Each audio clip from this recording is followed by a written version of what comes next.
When Ryan's when it's time to begin, it's on the Rewind-A-Wai with John Pollock and waiting the 18 that makes sense of these things we see in the ring every week on TV. It's Rewind-A-Wai for Monday night, download it Tuesday morning from the Post Wrestling site. It's Rewind-A-Wai for Monday night on USA now on the John and Wai take the mic.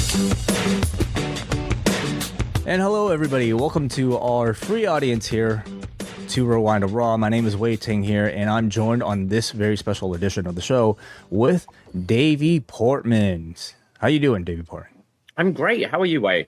Good. We just talked for about half an hour about a number of news stories in the XL edition and the Post Wrestling Café, talking about Linda McMahon being confirmed as U.S. Education Secretary. Rey Fenix spending a lot of time talking about him now possibly being a free agent, according to a PW Insider. When will he debut? How should he debut? Listen to Davie Portman's thoughts on that. Homicide announcing his retirement match. Tam Nakano facing Saya Kamitani in a career versus career match, and also upcoming previews for NXT and Dynamite. Just a bit of housekeeping before we get over to our review of the show itself, because I want to talk to Davie about his experience at Elimination Chamber. But just to let everybody know, currently on the website right now, we have Karen Peterson's interview with two of the stars of Queen of the Ring, Kaylee Latimer, who wrestling fans will know as Camille, and Damaris Davis. They played June Byers and Babs Wingo. My autocorrect. Babs Wingo, respectively. This is an interview that's out on the free feed, about 20 minutes. Karen does a great job. It's also on our YouTube channel. She and Kate from Montreal will have a review of Queen of the Ring this Thursday in the Post Wrestling Cafe. On Rewind-A-Wai coming out tomorrow. I just recorded this afternoon a very special edition of the show. Davie, have you seen the movie Dune? I have not seen Dune, no. I've tried a couple of times. But... Okay, I don't blame you. It's a very daunting movie. It's 2.5 hours. And I really want to watch it, but I've tried a few times and fallen asleep a few times as well. But mate, I totally understand, because it's a lot of sand and a lot of talking. Yeah, it's very it's a deep world, okay? And I think to navigate that deep world, you kind of need a guide, and that's who WH Park is, hopefully for a lot of us, because he happens to be a massive Dune fan, somebody who owns 20. WH Park is a Dune fan? I am shocked. I'm shocked. Somebody who happens to own 21 different copies of Dune in various languages, the book I'm talking about. So I'm more so looking forward to this, to talk about this movie, just to kind of pick at WH for his knowledge, and also just to kind of talk to him about his particular fandom. This is a pick for Rewind-A-Wai by Robert Holtzhammer. So I'm looking forward to talking about that. Of course, Big Dave Bautista also appearing in this show as well, in this movie. That'll be released tomorrow in the Post Wrestling Cafe feed. WH will also return this Thursday with Rich Fan to begin our Daredevil Born Again reviews, the first episode of which will be free on Thursday. So the series premieres tomorrow night, I believe, on Disney+. So watch it and join us Thursday on the free Post Wrestling feed for Rich Fan and WH Park's review, which will be weekly from this point on. On to some WWE talk, Davie. Of course, you and Braden Harrington attended Elimination Chamber last night in Toronto. Not only that, you guys hosted what I'm assuming is maybe one of the, if not the, pre-party for the event in the lock-in at Gabby's. Yeah, I am so proud and happy with how this last weekend went. Gabby's is the bar I work at, so I'm very lucky. It's right around the corner from the Rogers Center. It made perfect sense for us to do an event there. We, from a bar, let's get WrestleNomics right now. We sold more on Saturday than we would on a summer's day with a full patio and busy. It was packed. We were absolutely packed. We had so much fun. We had our good friend Ivan Rivers, the folk icon. Go and search for him on Spotify, Apple, wherever you find your music. He was doing wrestling covers all day, and it was such a great time. We had such a fun time, and then went on down to Rogers Center for Elimination Chamber. And I was very close to going to WrestleMania this year. I had my hotel booked. I canceled it a couple of weeks ago, and honestly, this last weekend with, you know, the event Braden and I put on at Gabby's, to meeting all you guys who came along to the lock-in, to going to Rogers Center and seeing a really monumental event. Like, let's be real. We're all wrestling fans here. John Cena turned heel on Saturday. I have no regrets of not going to WrestleMania this year. Like, I felt like we had our WrestleMania. I thought the crowd were electric. I thought having that paired with Kevin Owens versus Sami Zayn in Canada in a stadium was incredible. And I just had, I've been buzzing. I'm so exhausted from this weekend, but I've been buzzing, and it's not just from the lock-in, and it's not just from the partying. It was from the show WWE put on as a wrestling fan, and not just someone who comes and talks about it and criticizes it on a weekly basis, but as a fan, and that's deep down what we all are. Man, I had such a good time. It felt special this weekend. Davie and Braden recorded like a live reaction as they were walking out of the Rogers Center. That's about 20 minutes long, that I urge everybody to go and listen to right now at on the Poison Rana podcast feed. It is exactly that. It sounded like two people recording at the end of a very long day, maybe a couple of drinks, and having just the time of their lives. It was infectious. So I'm happy for you. In fact, I'm even like kind of jealous that I didn't really get to experience that live myself. And I'm somebody who just like, I don't really crave the live experience that much anymore, but you can now say that you were there for one of the big moments, certainly in Toronto wrestling history, if not WWE wrestling history, at least in the modern era. I can't believe that I've been a fan since 1998, 99. I've never owned a John Cena shirt. This weekend I bought two. And he turns his back and on he's me. Wearing one of them right now, everybody.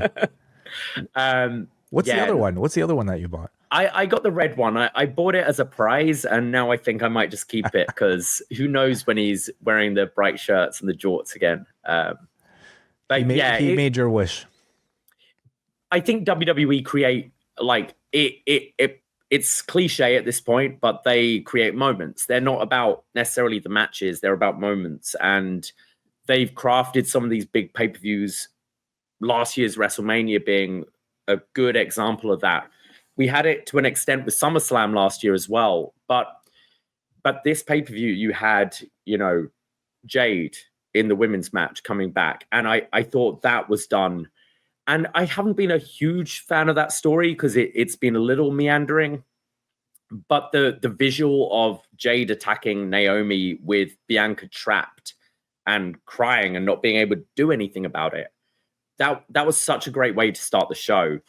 You obviously had just the incredible Kevin Owens Sami Zayn match, and I think just any fan of wrestling, any fan of these guys, I know the Grapple lads recently did a retrospective of all their matches of the past, and you watch that match and there are so many callbacks. I thought down to just the lighting. I really loved that the blackout lighting for it. There were moments at the lock-in. I put on WrestleMania 17, and we're watching that, and there's Triple H versus The Undertaker from 17, which is a great match, and maybe a forgotten match between the two compared to the later ones. There were so many shots that were reminiscent of that, where they're walking through like the aisles with the equipment cases around them and stuff that were reminiscent to that. And it felt very Attitude Era in such a great way. It wasn't about the pizzazz that WWE has these days. It's just the focus on these two wrestlers killing each other. I thought that was incredibly special. Randy Orton coming out. And then just the men's chamber as a whole just felt so special.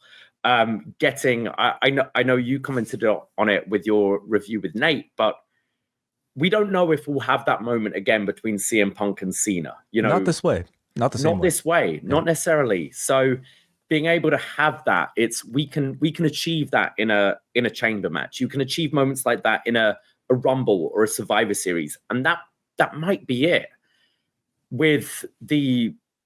And then the turn at the end, I thought it was just such a well booked show, and just was kind of, if it was a concert, it was like playing your hits every every other song, there's another one of your big songs coming up. It felt like that, and was just so crowd pleasing with also. No, I don't think anyone came out feeling robbed. And I know a lot of people, and we were talking to a lot of people, it's the price point. And I wish someone said this at the press conference. I wish someone just went, hey, last time you were in this venue, you sold 68,000 tickets. This time you sold 38,000 tickets.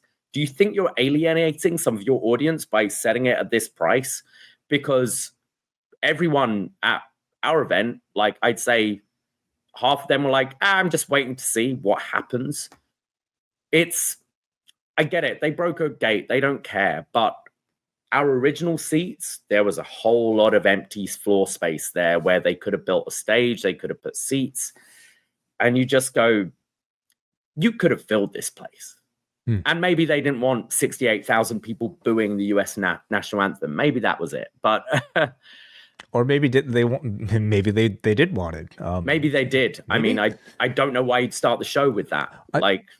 Yeah. I like to that question. I feel like they must at this point have an established price point in their mind for these sort of events. But I also think that what would get them to lower the price is if there's a sort of cross section between where lowering the amount gets them a higher total gate, and maybe they don't have the appropriate calculations to get there. But I can't see them lowering these ticket prices at any point. Like the whole game right now seems to be valuing our properties to a much higher level than what they've traditionally been. They don't want WWE to be the, hey, like show up at for $10 and bring your whole family type of event. They want it to be like F1. They want it to be a place where only celebrities or rich people can go to. I'm sure we'll get more of your thoughts on Up Next tomorrow. Again, listen to that Poison Rana Pod live reaction podcast. And I'm looking forward to maybe talking about some of the directions of some of the storylines coming off of Elimination Chamber as we go through tonight's edition of WWE Raw from the KeyBank Center in Buffalo, New York. Nearly 14,000 tickets out, a sellout in the KeyBank Arena in Buffalo. We start things off with an Elimination Chamber recap, and I love this because the moment, obviously, that they were building up to showing here was Cena's turn, but they did not give it to you in this opening segment. They, rather than showing the actual actions here, replaying it, they cut to a collage of headlines and reaction shots, and basically just kind of like tease you with it, not just in this opening segment, but throughout the entire show. Coming back from commercial break, they would show more and more online reactions. At one point, they showed international language commentary for that particular moment, building up to the 10 o'clock top of the hour where they actually showed you a recap of the actual event. So what did you think about that presentation alone? I thought it was great. This whole Cena turn has been memed to death, and to the point where I know so many people, and this only happened Saturday night, I have so many people asking me what it is because they've seen, the one is the Squid Game. It's like the before and after with him happy, him mean. It's been memed so much that I think doing the headlines and showing how it's broken through like the wrestling zeitgeist to there we go. But yeah, I think this was smart. I think building it up throughout the night, having the reactions throughout the night, it's a big deal, and making it seem like a monumental thing and showing the headlines and things just makes it feel bigger and bigger. And also teasing anyone who maybe, if anyone hasn't seen it, I mean, this is all on Netflix. I imagine most people have, but teasing you before seeing it again, I thought it was smart. Whether or not you've actually seen the moment, I imagine most people watching already did. At least it builds up the grandeur of the moment in your mind to something that feels even more important than it actually was. And that is really the art of promotion, is it not? I had colleagues today ask me what it means to turn heel.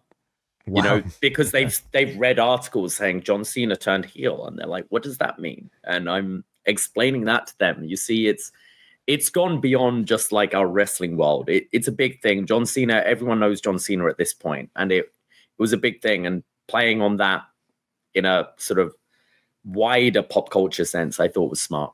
And when you really think about it, like that's exactly what that moment was designed to do, was to get people who don't normally watch wrestling to talk about it. Thus, I mean, pairing the two biggest stars in the industry together in one scene, in one team, not to mention Cody and not to mention Travis Scott, who for and no other reason was there just to maybe catch that many more eyeballs, potentially.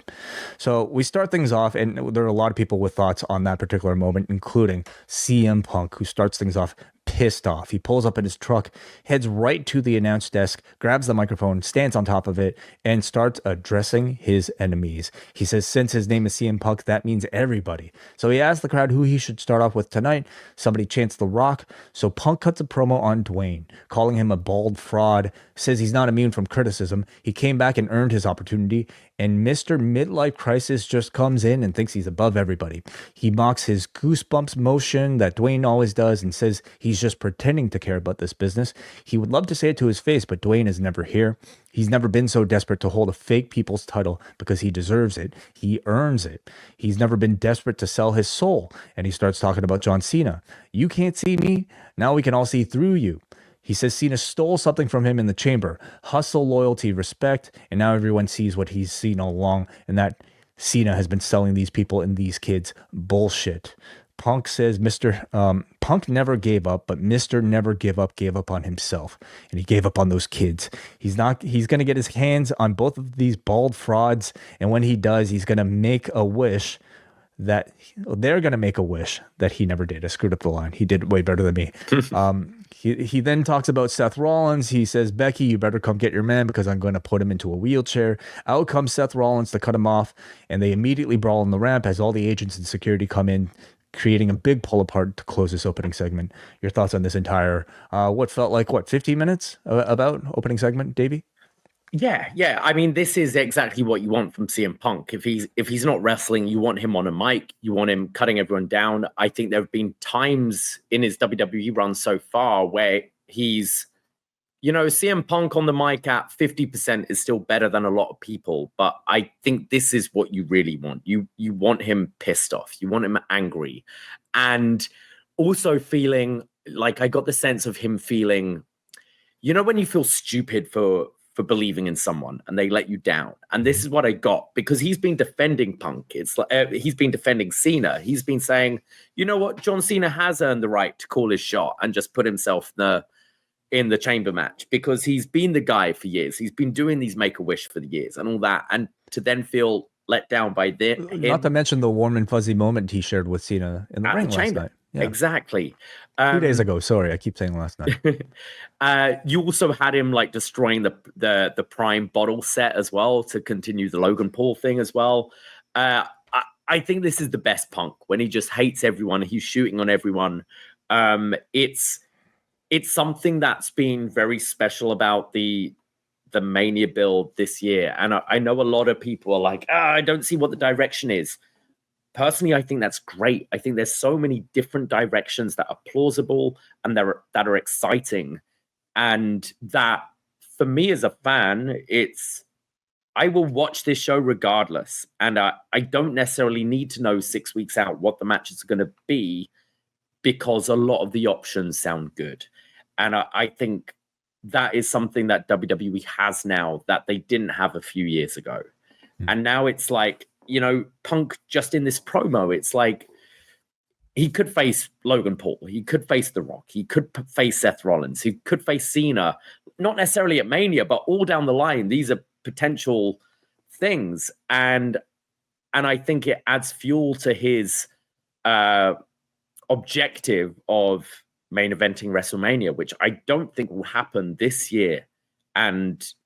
But just adds so much more for next year's story or the year after or that kind of thing. And I think it's something that Triple H has that Vince didn't have. It's like, no, this isn't going to happen this year, but stay healthy. Don't get injured. Next year is the one. And I think eventually when we get to that CM Punk WrestleMania main event, it will mean a lot more. It was like Cody winning the title last year. It meant more than if he won it at 39. And I think Punk eventually main eventing WrestleMania will mean more. And I think there's so much fun you can have with The Rock as this character corrupting him, trying to be, hey, if you really want it, you know, you can come with me. And so I love this. I love this just pissed off Punk to kick off the show. I thought it carried on the story from Elimination Chamber in a great way, especially when we know we're not having The Rock, we're not having John Cena on this show. I thought it added a great energy to the start of Raw tonight. Yeah, I thought this was Punk like near his best, you know, in terms of just energy and just what we expect out of a CM Punk. He had the vitriol and sort of the sharpness of a great Punk promo. You know, walked close to about, yeah, I wouldn't say this was like, you know, taboo even in the slightest, but walked up to the line to give you enough of an impression that he is a guy who says what's on his mind. Talked about Make-A-Wish, mentioned just, you know, Cena repeatedly turning his back on the kids, which the video over the course of the episode would sort of support. And again, I'm very glad we had that nostalgic, friendly reunion with Cena and Punk yesterday, because the next time these two meet, it's going to be back to 2011, you know, full of hatred between the two. So I'm looking forward to that. And of course, Punk and Rollins already at a fever pitch off of the Elimination Chamber, but it just kind of continues to boil. And maybe we'll zoom ahead on the show, because they Punk and Rollins in the back run into each other again, and it results in another big pull apart. And afterwards, Adam Pearce talks to Seth Rollins. Rollins tells Pearce he's going to do to Punk the same thing he did to Reigns, so mentioning Reigns again, making sure that he doesn't go to Mania at all. He says, it's him or me. This is the hill that I'm going to die on. And Adam Pearce makes CM Punk versus Seth Rollins in a steel cage at MSG next week. So I guess my question to you, is this going to be the end of the feud, or do you see them progressing into a continued Mania program? I think we're seeing the return of Roman Reigns next week in this feud. I don't see this being the end. I feel kind of reminiscent of what was it? Brock Lesnar, Dean Ambrose from years ago, where it wasn't the direction they were going, but just the stuff they were doing on TV, it just kind of made sense. Oh, we should go this way.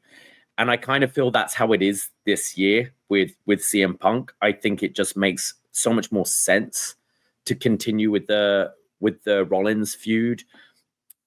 I feel this year, as we said earlier, there's so many big characters going on. I think you're going to have a triple threat match in there.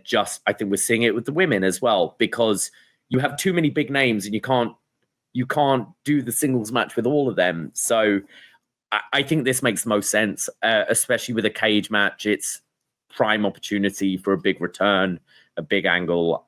I do shouldn't see that as shouldn't the cage match inspire the opposite? That somebody technically, but when does it? It never does. Like, it'll be a Reigns coming out and a spear through the cage, and everyone wins and everyone loses. Or it's wrestling, but yeah. Like you mentioned, Davie, like the possibilities in any direction are pretty pleasing, because like every sort of interpersonal relationship feels significant, feels special enough that I'm not really concerned whatever direction they go, whether three-way or not. But I'm also curious, like, because I think so much of the great attention is on Punk and Rollins right now. How are they going to make things? Well, how are they going to reheat up Rollins and Reigns? I guess they don't really have to, because Rollins took Reigns out. That's enough for Reigns to get pissed off. But I'm very curious to see if three-way is the direction, how they take us there. We've got the favor from Heyman as well. We haven't capitalized on that yet. We don't know what that's about. Yeah, and I should note at the beginning of Punk's promo, he says people think I'm out of options just because I lost the Chamber, just because I lost the Rumble, and alluded to that not necessarily being his last opportunity at a main event. So it is interesting. Judgment Day are in the back. They set their sights on making Raquel the IC champion. Finn brings up Dominic and Carlito getting embarrassed last week against Braun Breaker. Dom continues to ask Finn for a new member of the Judgment Day. Finn says we don't need one and that he'll deal with Braun tonight. And any guesses about what this new Judgment Day member might be leading to? I mean, if you're telling me we ain't getting a new member, we're getting a new member. So for me, I'd say probably Aleister Black, seeing that he's someone who I imagine is coming in soon. I think he's someone that would make a big impact. He kind of fits in with the gothiness He fits in with the look, but he does not fit in with the tone at all. They're very much a comedic group of goths, aren't they? You know? Well, maybe he can try something different. Maybe Aleister Black has quite the sense of humor about him that we haven't seen yet. But that's what I'm leaning to. Unless it's someone moving up from NXT, for me, Aleister Black kind of makes the most sense for now. And it could be I imagine whoever comes in is probably kicking out Finn. And Finn's going to go on a solo run. And Finn versus Aleister is something I could see. We go to our first match here. It is Otis versus Gunther. Gunther comes out with the mic and calls Otis a people pleaser that makes a clown out of himself to entertain an audience, just like Jey Uso. They cheer for you because they pity you. I wear a title as a belt. You can't find a belt that fits. He keeps speaking as he walks to the ring just to distract Otis with a cheap shot. Excellent stuff from Gunther, I thought. Gunther is just swatting Otis in the back of the head like a total dick, but Otis grabs him, gives him a fallaway slam on the floor as we go to break. Gunther controls through the commercial. Otis comes back, gets the crowd, delivers the caterpillar for a 2 count. Gunther avoids the Vader bomb.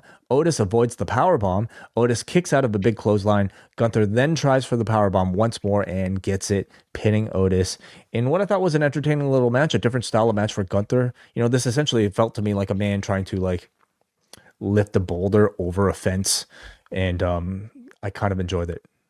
Yeah, Otis is a great sympathetic character, but also has the size where it's impressive enough when someone like Gunther does pick him up for a powerbomb.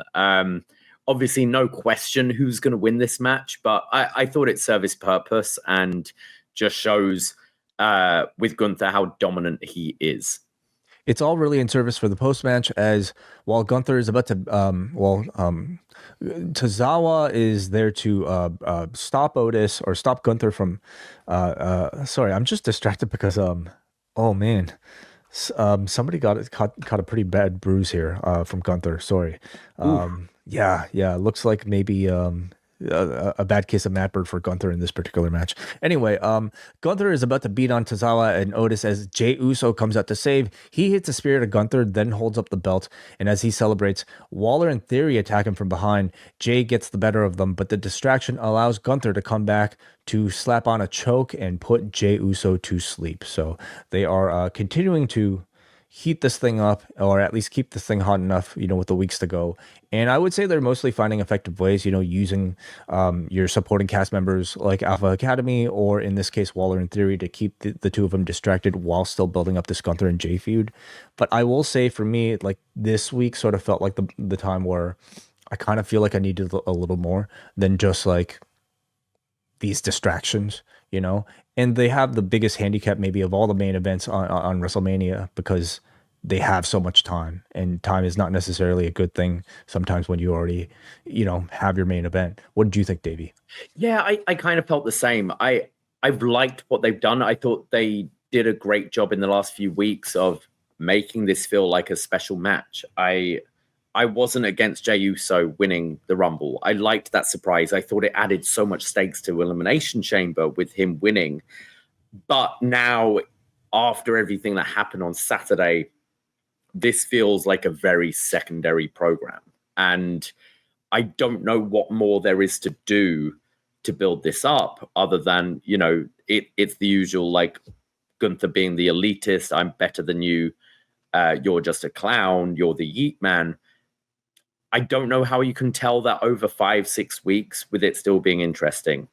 Now, I did read, I've been all into the theories on Twitter and stuff, and someone putting out there that, Jey is bloodline with The Rock, and now Cena is with The Rock, and maybe Cena deliberately threw the Rumble, because from a business point of view, Jey is the top merchandise seller and all that kind of stuff. So I don't know. I liked that little theory, but I don't think that's story you can tell till way after Mania. But for now, through the Rumble to let Jey win for the better of TKO, I guess. Yeah, because exactly. You're the hottest guy right now, so is CM Punk also not a great merch seller though? I don't know. He's not doing yeet. Okay. But But from this point of view, this story isolated, there's 5 more weeks to go, and I don't see what more else there is to do. And it's starting to feel more like an intercontinental title feud than a world title feud. Mm-hmm. I will tell you, I think what they need to be doing more of is just great talking segments. We're getting that from Gunther. We got a great one from Jey that we'll discuss a little bit later. Io versus Rhea gets a little video package here as we go to AJ Styles in the back with Kathy Kelly. Kelly gets AJ's reaction to Cena's heel turn. AJ says he didn't see it coming. He didn't see Cena selling out. But he's interrupted from behind by Karrion Kross, who comes in with a big hug from behind. Whether or not this hug was directed for him to do, if it was just a great piece of improv, I mean, whatever. I think it's hilarious either way. I don't know who had the more luscious locks here. AJ Styles, the king of beautiful hair on the men's roster, or Karrion Kross letting his hair down. Look at this. I had no idea his hair had gotten this long. I was going to say, he found my hair straighteners from 2008. Karrion Kross hair, like very silky, very smooth, very straight. This is a great shampoo commercial right here. Yeah. WrestleMania 18, check out our review. Braden and I reviewed it last week on the Poison Runner Patreon. There's a whole match over a hair shampoo commercial. Maybe we could recreate that this year. Ooh, I was there for that one. Yes. Cross says AJ should know how frustrating it is when a new generation doesn't respect him, and brings up Logan Paul disrespecting AJ. AJ says he's not Cena and wants to remind the WWE who he is, as he's going to call Logan Paul out at MSG next week. AJ also says, God knows my evil ways, as Cross says that was easy. So Karrion Kross has, I would say, found a really great role for himself. One that, like, these writers are clearly happy to utilize very frequently. He's not somebody who's actually looking to start feuds with anybody. I don't think he's going to be wrestling anybody. He's not going to wrestle AJ. He just kind of moves on from person to person whenever the writers need a device to, I guess, successfully motivate these baby faces to show a bit of aggression. Like he's done with New Day, like he's done with Sammy. None of those have, well, I guess with New Day it did result in a match, but no real follow-up program, I suppose. Sammy had those interactions, and then that didn't result in anything. And I don't expect the same for AJ Styles either here. It's a weird one because I'm not a big fan of Karrion Kross. I can't say he particularly excites me in ring. But on the other hand, I can't deny he's been very entertaining in these segments, and I think he's been maximizing his minutes very well in these, 90-second segments backstage. Unfortunately, I think we're going towards a multi-man for the IC title. I thought we were getting AJ and Braun, but now you seem to have Finn in the mix. There's kind of, I don't see where Sammy is ending up on this show, but he's been having his thing with Karrion Kross.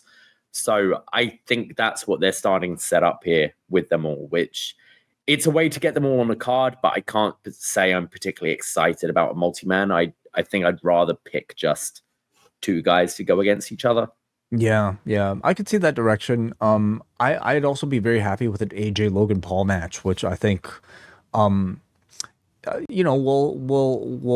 like AJ wrestling at WrestleMania, I think still feels like it's a big match. We're talking about babyface AJ right now, who is, I think, very much like set on just like being the sort of like in-ring like spectacle, that I think a WrestleMania might demand. And that coupled with the Logan Paul like has my excitement that doesn't require sort of like muddying with really anybody else. The Braun Breaker thing, I'm trying to think back, like what was the last time they hinted at it? Like, has that been last week? Did they actually do something last week already?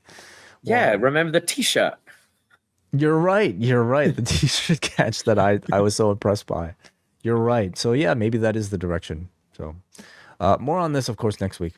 Our next match is the women's IC title match with Lyra Valkyria versus Ivy Nile. Lyra is pretty pissed off about those weekly attacks, so she starts things off very hot here. Before the break, Nile catches a dragon screw and attacks Lyra's leg through the commercial. Lyra hits a gut-wrench powerbomb but can't cover due to the bad leg. Nile comes back with a nice vertical suplex after catching Nile off of a tornado DDT attempt. Lyra goes for Nightwing, but the twist makes her leg buckle. As Nile applies the ankle lock, Lyra gets the rope. Nile then misses a big boot, but Lyra takes advantage, toughs it out to hit the Nightwing to get the victory in. I thought a very good match, great chemistry in ring between these two. Now looked awesome, good selling from Lyra, but the match had no heat to it at all, in my opinion. I feel this has been the case with Lyra Valkyria and this IC title run, and I'd say maybe that's okay. I think this is a long-term project, this title in general. I think that they're trying to establish this IC title like the men's IC title used to be, as the workhorse title, and that's not necessarily going to get you over overnight. You've got Chelsea Green with the US title, which is very much character-driven title. Lyra, I've liked from watching her in NXT. I think she's great in ring, but she doesn't necessarily always connect with me as a character. And I'd say the same with Ivy Nile. I think I'd say this is Ivy Nile's best match she's had in WWE, because she hasn't had that many opportunities. She's been in tags, or when I was watching her on NXT, she'd have 3-minute matches where she'd do some impressive stuff, but it's never been a full match. And she got one here. And I thought the work here was good. And I think they're just trying. You've got time now, Raw being 2.5 hours, where you can do these kind of matches every week, in hopes that eventually people are going to start getting involved. I'd say very similar to what Machine Guns are doing on SmackDown, where I think over time their work hopefully will get them over, because their personalities aren't necessarily doing that. And for now, middle of the show on a Raw, I'm okay with that. But there is a connection point of view as well, where it's Lyra especially has to find something down the line more so than the wrestling. But as an isolated match, I like it. I appreciate this kind of thing. And, we've got so many women in NXT who'd be great in this division as well. And if you can just establish this title as just great matches with the women, we can maybe try and think about character and stuff beyond that if you want to move up to the other title. I think they could do more, right now. I think they could give her, even though she's not the greatest talker, I think they can craft stories around her to make her feel a little bit more sympathetic. At the very least, giving her a bit more airtime to show the personality that's inside. I think that ultimately is one of the biggest problems. The fact that they're not really providing that sort of support through an interesting storyline, or maybe just even a great heel to inspire that out of her. Eventually, just maybe through a consistent in-ring run, she might gain that sort of popularity, but I don't know if you can afford that sort of time these days, especially with the talent that's about to be called up in the women's division, right? With Lyra Valkyria, I feel like the template is when somebody feels like a bit of a generic babyface, turn them heel to let their personality come out. I could see them just waiting for that moment, maybe after a WrestleMania, or maybe a long enough run where maybe she eventually loses her championship, then turns heel and maybe gives us a bit more of a sort of unlocking of a personality. But in the meantime, I think they could do better with these TV appearances, as good as these matches are. I just think, the crowd engagement isn't there quite yet. Yeah, I wonder if a Becky Lynch would help bring that out. If and when she comes back, you do have that history, obviously 2 Irish girls, but also their NXT history, where it was Lyra that beat Becky for the title. And I think if you want to try and drag some personality out of Lyra, Becky would be perfect for that.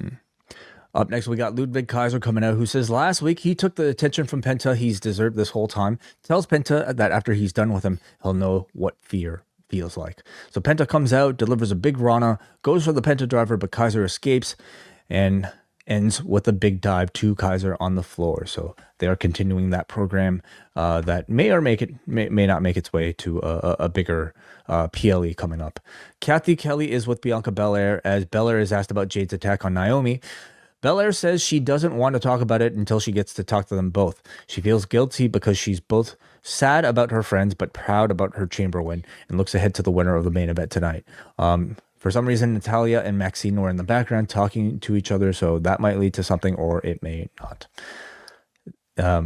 Any comments? Yeah, Bianca's been in an awkward position because there was a huge story moment for her. You know, she's crying in the chamber, and then she kind of wins it. And even in the sort of press conference after, she's like, I'm happy to win. I don't need to think about that right now. I wonder if with that, I mean, obviously there's still more to this story. I still wonder if it's Bianca who attacked Jade, and Jade got it wrong in attacking Naomi, and especially with the title change at the end of the show, whether we have Bianca revealed as the heel. I don't know. She's in an awkward position because she's telling two stories at the same time, and she should really just be selling the devastation of Naomi getting attacked by Jade, but she's got to focus on, you know, a bigger thing, which is the WrestleMania main event. So it's kind of murky for Bianca right now. I feel like all those things will eventually like meet at a satisfying point. I don't think they're putting Bianca here like without any reason. I have to imagine, especially against like who she's up against potentially for WrestleMania, she's going to be turning heel, in my opinion. And I think it'll probably make sense and hopefully elevate Jade Cargill and maybe even Naomi up to that higher level, just to kind of like get everybody in this mix. So I'm interested to see the way they're playing it. I've been really enjoying Naomi and Bianca in this sort of like faux, hey, like we know exactly who did it, and we're very just like motivated to like, you know, give Liv and Raquel their revenge. And man, if you go on social media, they put a solo camera of Bianca Belair's reaction from within the chamber as she was watching Jade and Naomi like with that beatdown. It's great. I thought her performance in the chamber itself, she's incredible, was fantastic. So I mean, if this all turns out well, and if it's a heel run for Belair, I'm very excited to see what that might look like for her. Honestly, I'm just glad she's back in the main event mix. For me, she had a couple of WrestleManias in a row where she was becoming Mrs. WrestleMania. You know, the Sasha match, the Becky match as well, and as it's been fun seeing her in a tag match, but I'm so glad to have her back in the singles division because I think she should be. She's one of your top female stars. And I'm just happy to see him back in that role with a bit more to play with. So we catch up with Chad Gable. Presumably, I believe he would be in Mexico here. We're actually getting these like very well shot, well edited vignettes. He's walking around asking people if they know the person on this piece of paper that I believe he was handed by from Dominic Mysterio. And eventually he runs into a wrinkly man that we don't really see the face of, who tells him that he must become Lucha in order to fight it. And so after an exchange of money, he hands him a box, and Gable opens the box and does the Pulp Fiction marveling at what's in the box. What's in the box, promising power beyond his understanding. So with the line, you must become Lucha in order to fight it, I'm assuming it's some form of a mask. You know, what else really could it be? And if so, does it mean that like this like, what is it, supposed master of the dark Lucha arts? Like, were we actually ever supposed to get a reveal of a person, potentially a wrestler, or was it just supposed to be a device to get us to Gable wearing a Lucha mask? I mean, I think there could have been something where, is this a way to get Phoenix involved? Maybe. Like they wouldn't have known that he'd be available by now, would they? I don't know. Gable's been off TV for like a month with these dark Lucha things, and today Kalisto is the master. I don't know. I feel sometimes wrestling creates stories and they wait to see what the finish could be, you know, and maybe this is a way to get Phoenix involved. Or is it just Conan giving him a mask? I don't know. Conan, that's who it looked like to you? No, I mean, not this guy, but I don't know. I feel that they kind of hinted at it being someone. So I'd be surprised if he's just gone away for a month to just bring back a mask. Although Gable in a mask could be kind of fun, but yeah, I felt like it was gearing towards a debut of someone. I did Or too. a return of someone. Maybe at one point it was. We'll find out. It's Yeah. maybe too early to say. But I mean, they showed this wrinkly man's face, unless it's supposed to be like an Eric Bischoff, Reverend, mask or something. Then I don't know if that was supposed to be it. So we go to our match up next here. It's the War Raiders taking on the Creeds. Brutus just out of nowhere pulls out a 450 splash. Not the cleanest of landings, but very impressive nonetheless. American Made start going for this like superplex moonsault combo, but Brutus misses. Ivar then goes for his moonsault, and Brutus avoids that one. Then Julius goes up top and hits a shooting star press. And to that, we get a kick out. I mean, to my knowledge, the first time I've seen him do a shooting star press, unless you've seen otherwise, Davie. I feel he's pulled it out on NXT before, yeah. Very impressive here. So now the crowd really gets into the match. Brutus Ball misses. Ivar crossbodies Julius into the boards, and the War Machine gives the War Raiders the win. And what I felt was somewhat similar to the IC title match. Majority of the match to me didn't necessarily have that sort of like sustained reaction that I think you'd expect. But by the time they did all of those high spots, the crowd definitely got into it. What did you think, Davie, about the match? Every time I watch, especially on Raw, the tag division, I just wish they never split these titles, because we've got these two teams and the New Day, and that's it on Raw. And I think both these teams are great. I think War Raiders had such an uphill battle to face from all the goofy shit they were doing, the turkey legs, the basketball. I think they are getting there. I think Ivar's singles run last year really, really helped actually have a bit more respect for this team. And the Creeds, Julius Creed especially, I personally see a world title run in this guy. I think he's capable of it. I think his conditioning is impeccable, and he just does some really cool shit. Like that shooting star, his strength, like how he can lift up some of these guys is incredible. I've been a big fan of them since NXT.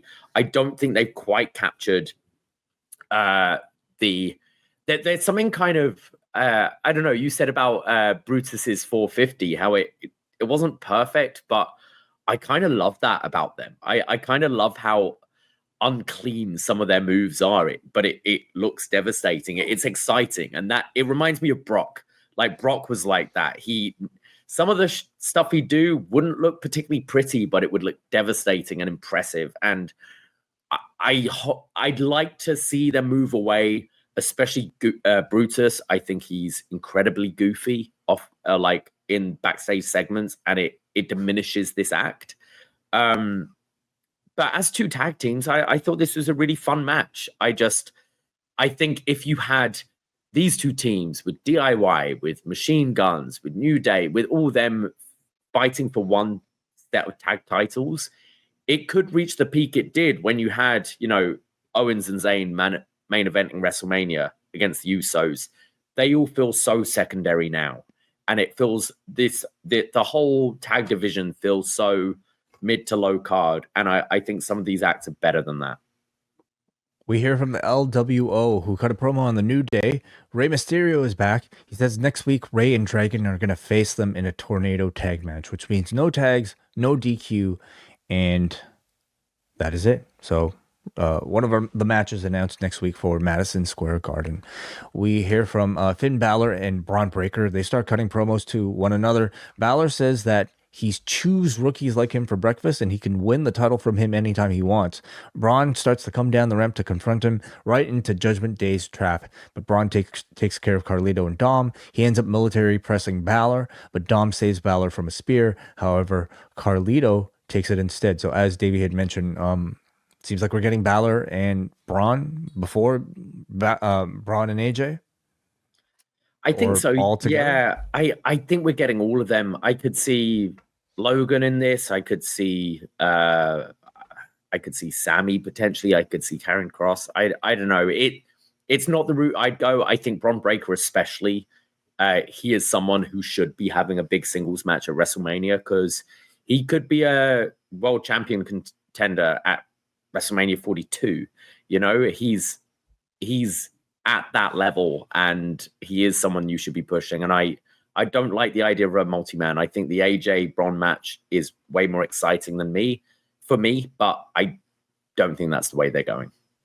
We go to the back where, well, first of all, next week at Madison Square Garden, it's Jey Uso versus Grayson Waller, Dragon Lee and New Day in a tornado tag match with Dragon Lee and Rey Mysterio, I should say.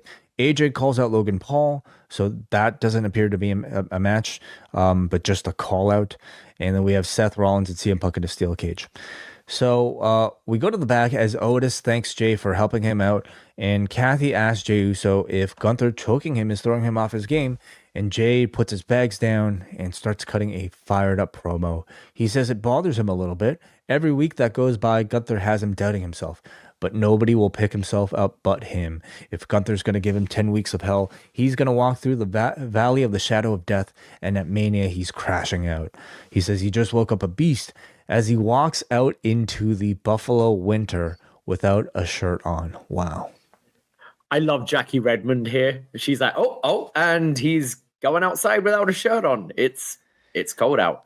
Buffalo is very close to Toronto, of course, and I'm assuming they have very much the same weather as we do. I wouldn't even sit in my basement without 2 layers and a sweater on and a space heater on. And this guy is crazy. Yeah. Jay's just it was Kathy here. Apologies, Rob McDonald. Yes. I think Jay's been great. I completely think he deserves the spot he's in right now. His promos had come along a long way. I think he's captivating. It's the question's going to be the match at the end of the day. I thought he had a good match with Gunther at Saturday night's main event. I think he does it. If the whole match could be like the last 4 minutes of that match was, it could be quite special, but I don't have a problem with him on mic and in the build. I think the question is what are the other wrinkles of this story going to be? Because there's still many weeks to go. But I liked his promo here. I think he's really found his voice and his confidence as a solo speaker. I think that certainly maybe took a little bit of time, but didn't take that much time. And now, like, I would say he's got a promo style that actually tonight was very like Mark Briscoe, had sort of that ramping up intensity, kind of like wild.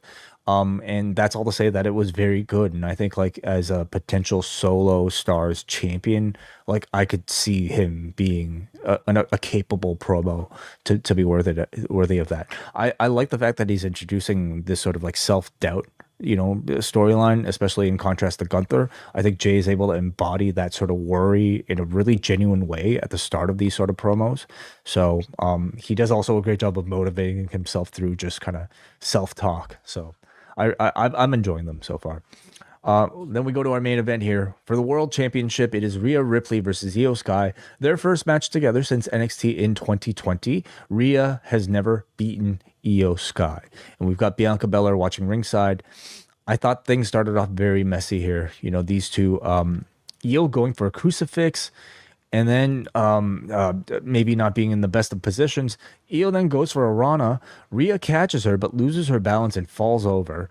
After a commercial break, Rhea starts favoring her hand and her wrist. Actually, during her commercial break, she was favoring her hand and her wrist.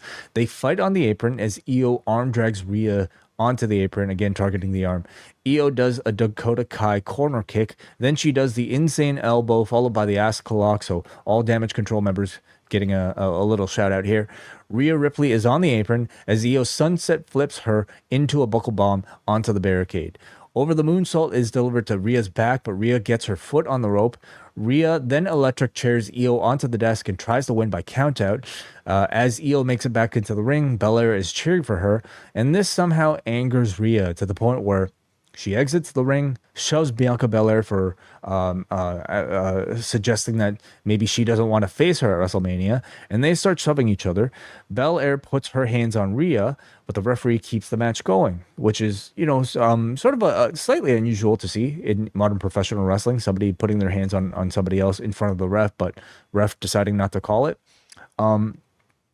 Then Rhea hoists IYO up onto the second rope for a riptide. She almost loses her, but regains her and says to Belair on the outside, "See you at Mania, Bianca," as IYO counters her with a Rana. over the moonsault, IYO SKY wins the Women's World Championship as we get a title change here on Raw. The show goes off air with Rhea yelling at herself on the outside, calling herself stupid, calling Bianca a bitch. So we got a title change here, Davey. Your thoughts? Yeah, I didn't think it was the smoothest match between the two. I think both are capable of a lot better. I think we've seen better from both. From a storyline point of view, I like it. I like IYO a lot, and this was one of the matches for Mania where I do see it being a triple threat. I've thought that for a while. I saw it being more the direction where IYO's kind of maybe screwed out with winning and therefore gets inserted. I didn't see a title change happening tonight, and I kind of liked that. That being said, I think Rhea versus Bianca is such a huge match you can do, and they've been kept apart for their entire main event run. I think there was a Raw after Mania 2 years ago where they kind of, I think both were champions and they stood face to face and had that moment. And to have that be, I assume it's a triple threat. Like I assume Rhea is involved in this program. I don't necessarily see it being IYO versus Bianca. I do think it's a triple threat. I do think it makes it less than.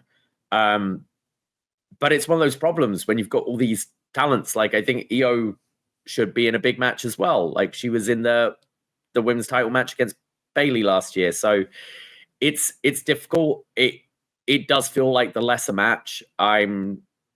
As an IYO SKY fan, I was happy to see a win, but I just think I feel, and I felt this has been the case for many years with, especially WrestleMania, where the women's matches, it will be good. It will be great on the night. Like I think back to Sasha Bianca Belair, which was a fucking terrible build. And it's one of my favorite WrestleMania matches and moments. Like that match, I adore. And I kind of feel we're going the same way this time, where I just think Bianca versus Rhea, just do it. So yeah. I feel conflicted because I like all three. I want to see all three at WrestleMania in a big match. But yeah, I don't necessarily like this. Yeah, I thought I'd kind of like maybe an interesting like direction already mapped out, especially with like the Bianca Belair potential attachment to Jade Cargill and Naomi storyline, like kind of potentially cleanly making Belair a heel. Now you're throwing IYO SKY into the mix, potentially with Rhea Ripley as well, and it's certainly hard for me to predict. That doesn't mean it's bad. I just can't really tell where it's going from this point on, and we wait to see, exactly how it might unfold. But this certainly, maybe muddies the feud. But again, we haven't really seen the storytelling. We haven't seen how they're going to maybe heat things up between. We're assuming three-way. That might not even be possible too. So. This is certainly like a bit of a curveball. Going back to the match itself, I thought it was a bit of a rough night for Rhea, to the point where like I'm wondering if like at some point she got hurt, because this didn't really look like her in many spots. But I kind of like the booking here.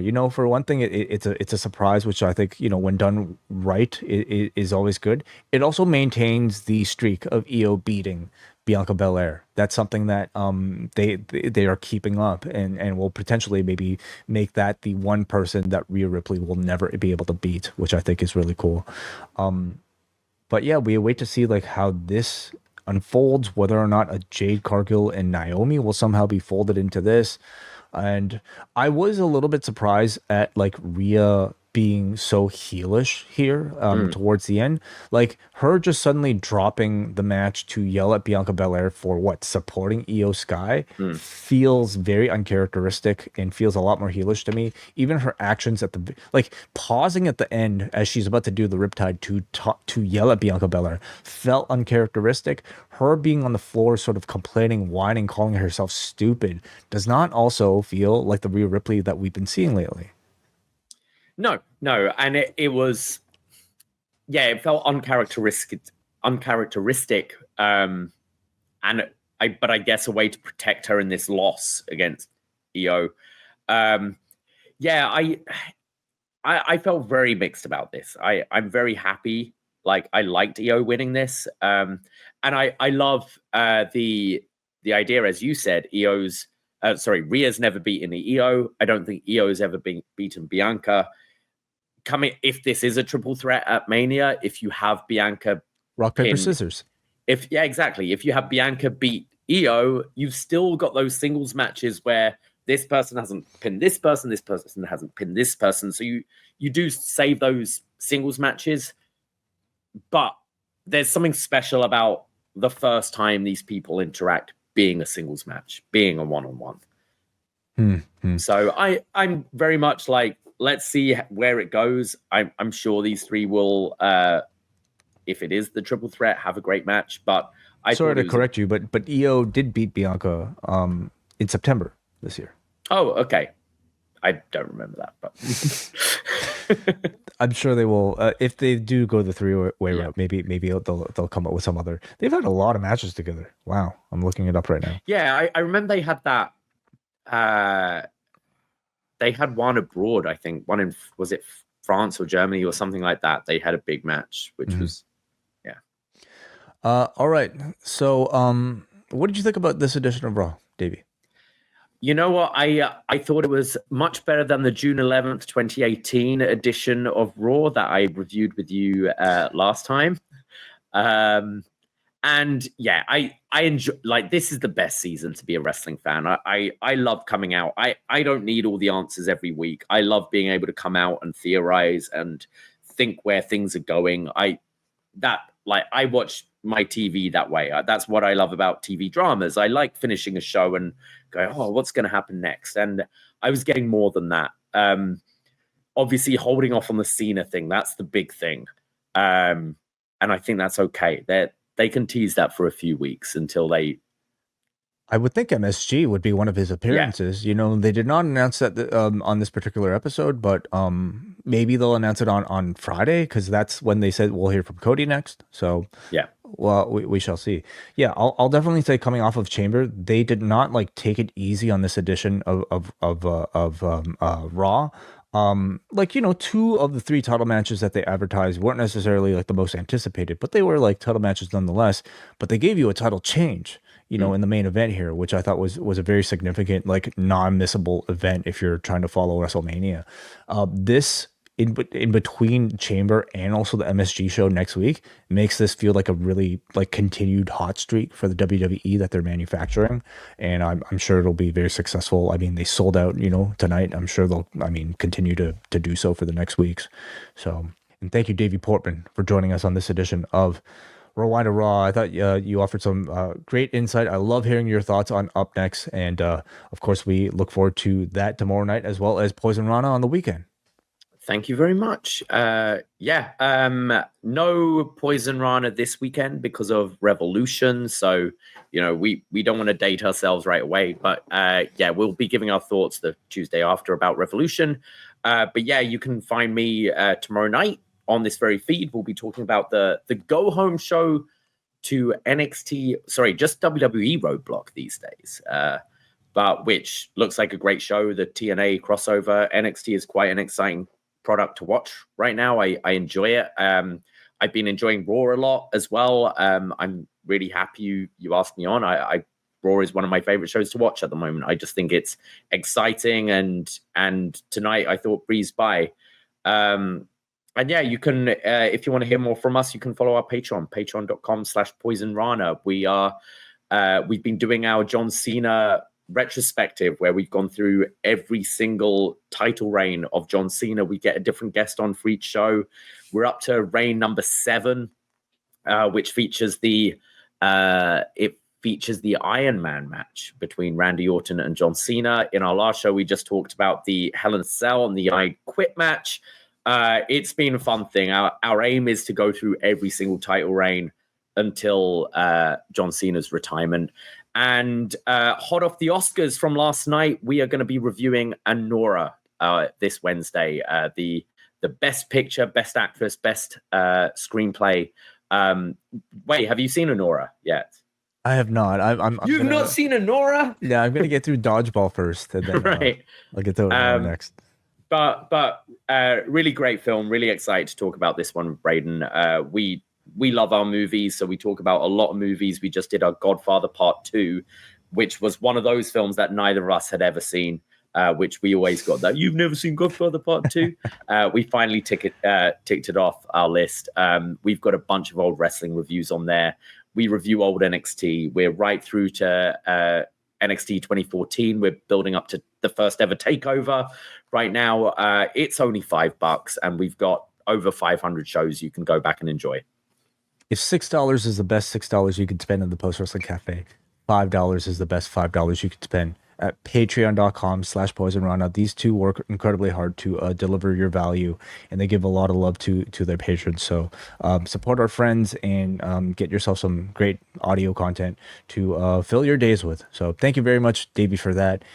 Those are our thoughts on tonight's edition of Raw. We're going to go in the Post Wrestling Cafe to hear from some of our patrons for their thoughts as we discuss and take some other questions. So if you're listening to this again, thank you for please like and subscribe. Follow us on sort of all of our socials at Post Wrestling, and talk to you guys later. Those of you in the cafe, stick around.